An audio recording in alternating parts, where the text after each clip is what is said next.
In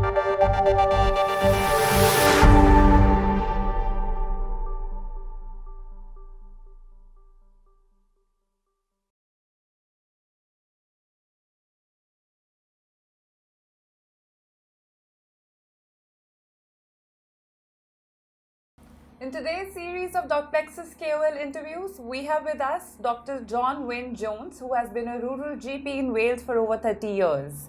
He has founded the UK Institute of Rural Health and the Welsh Rural Postgraduate Unit.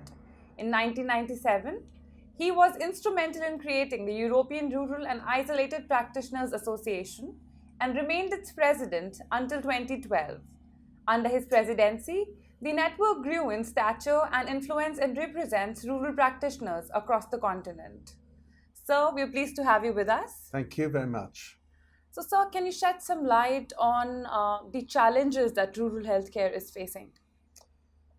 I mean, if you look at the figures worldwide, 22% of the urban population of the world doesn't have access to healthcare. In rural areas, it's 56%. So if we're to achieve universal health coverage, and I know this is the theme really in India, then we've got to solve the rural problem. And we need to have new models, new ways of trying to develop access for rural people. As you know, a large proportion of the Indian rural population don't have access to healthcare. So it's going to be challenged. It's about access to care. It's about the distance that people have to travel. But it's also about the fact that actually young doctors, young health workers don't want to move and work in rural areas. So the challenge is, how can we inspire this generation to be the leaders? And in this conference, the extraordinary thing, it's been organized by young doctors. There is an energy, and we need to we need to collect that and somehow kind of disseminate it across India.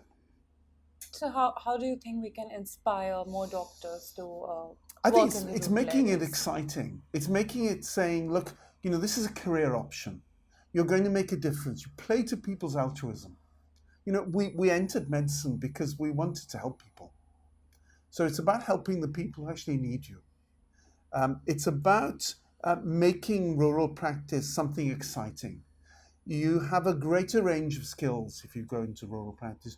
You have to develop a greater range of skills to manage the population because you don't have the things on your doorstep that you have in cities. Right. So, what do you think is the role of continuing medical education for these doctors? I mean, it's crucial.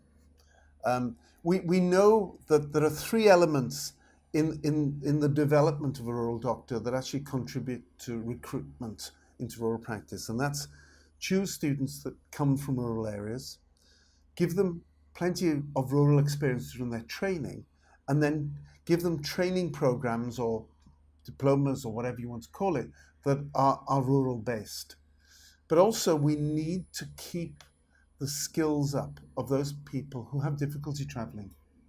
Now, some of that can be done through distance learning, but it's also about kind of being able to meet and have education that is geared to their needs.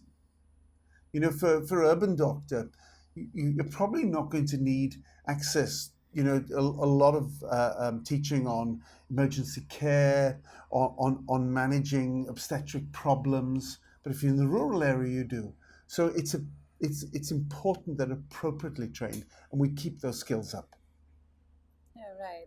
So, how can colleges inculcate that spirit of altruism in young doctors, young medical aspirants?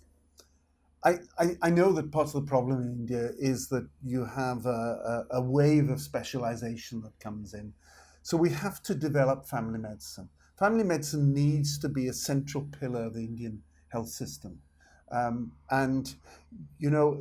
If I talk to people of my age from India, they will say, well, we always used to have a family doctor. What's happened to the family doctor? So we need to get that going again.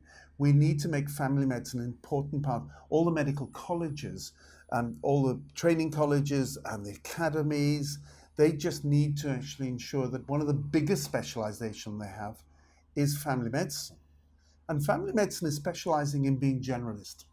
Now, it's difficult to get your head around that idea, But, we specialize in generalism. We are not just an ENT doctor. We are just not a pulmonologist. We are people that actually see everything. But we also see further than that. We see the family. We see the social elements. We see the public health elements. It's a barn door, really. It's obvious, but sometimes we don't see the obvious. Thank you so much, Dr. Jones, for having this discussion Thank you. with us. It's been delightful to be here. Thank you.